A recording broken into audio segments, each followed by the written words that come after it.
নমস্কার বন্ধুরা, আমাদের রান্নাঘরে তোমাদেরকে স্বাগত। আজকে আমাদের রান্নাঘরের রেসিপি হলো টক ঝাল মিষ্টি ডালমুট। কখনো যদি ট্রেনে সফর করছো তো এরকম ডালমুট যদি সাথে থাকে তো কেমন হয় বলো তো? চায়ের সঙ্গে কিন্তু জমে যাবে। দেখো কতটা মচমচে হয়েছে, দোকানের থেকে কিন্তু এক অংশ কম হয়নি। ঘরে এইভাবে তোমরাও বানিয়ে নিতে পারো, একদম খাস্তা মুচমুচে চায়ের সাথে কিন্তু খেতে খুবই ভালো লাগবে এই ডালমুটগুলো। ডালমুট বানানোর জন্য আমি স্টিলের ছোট এক বাটি ছোলার ডাল নিয়ে নিয়েছি। ডালটা আমি ভালো করে ধুয়ে নিয়েছি, নিয়ে একটা বড় পাত্রে ভিজিয়ে দিয়েছি, একটু বেশি পরিমাণে জল দিয়েছি।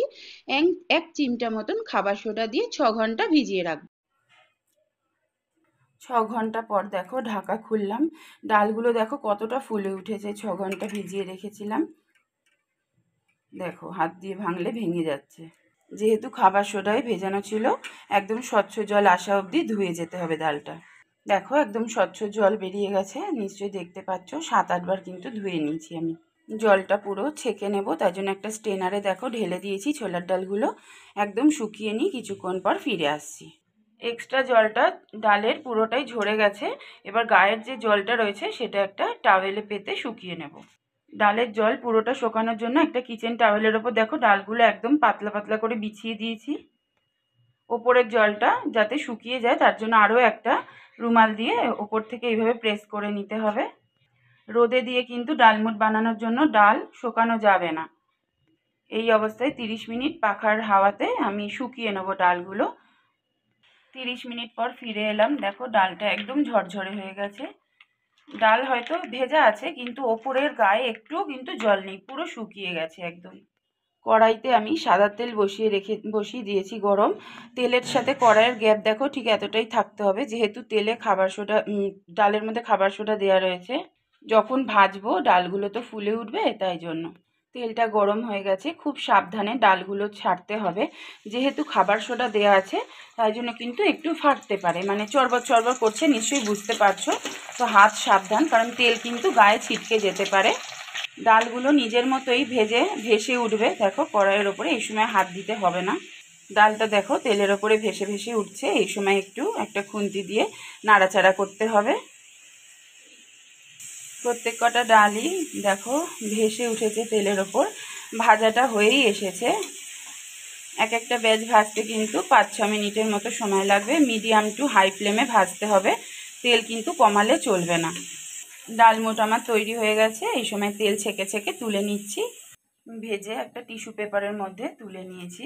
আবার তেলটা আমি হাই হিট করে নিচ্ছি, কারণ হাই হিটেই এটা ভাজা হবে। পরেরগুলোও একই রকমভাবে ছেড়ে দিচ্ছি।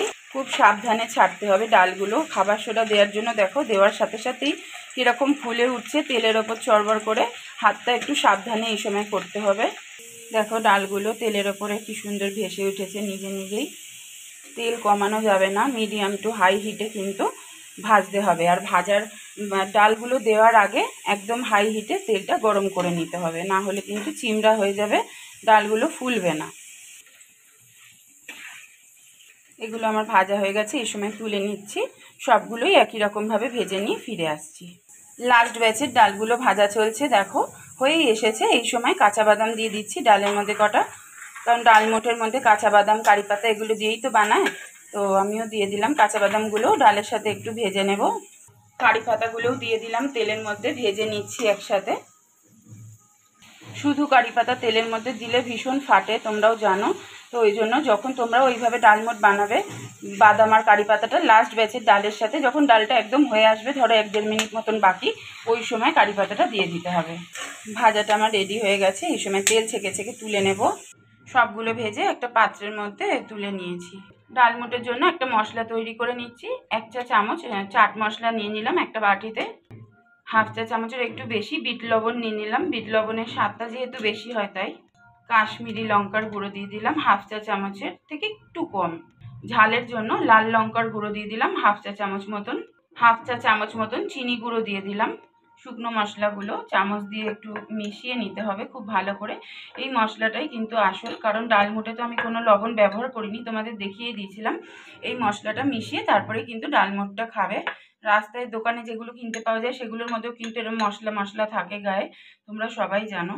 এই গরম অবস্থাতেই যে মশলাটা তৈরি করলাম, দেখো ডালমুটের মধ্যে আমি ছড়িয়ে দিচ্ছি পরিমাণ মতন। আন্দাজ করে করতে হবে, দিয়ে চামচের সাহায্যে চারিপাশ দিয়ে মিলিয়ে নিতে হবে। এইভাবে গরম গরম না মেশালে কিন্তু মশলাটা ডালমুটের গায়ে লাগবে না। ঠিক এইভাবে এই সময় মিশিয়ে নেব। তোমরা তোমাদের আন্দাজ মতো করবে, যতটা ডালমুট বানাবে সেই আন্দাজেই মশলা দেবে। আমার কিন্তু ডালমুটের ভিডিও রেডি হয়ে গেছে। আজ এখানেই আমার ভিডিওটা শেষ করলাম।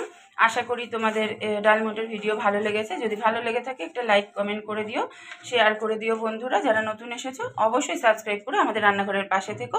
খুব শিগগিরই আবার একটা অন্য ভিডিওর সাথে দেখা হচ্ছে।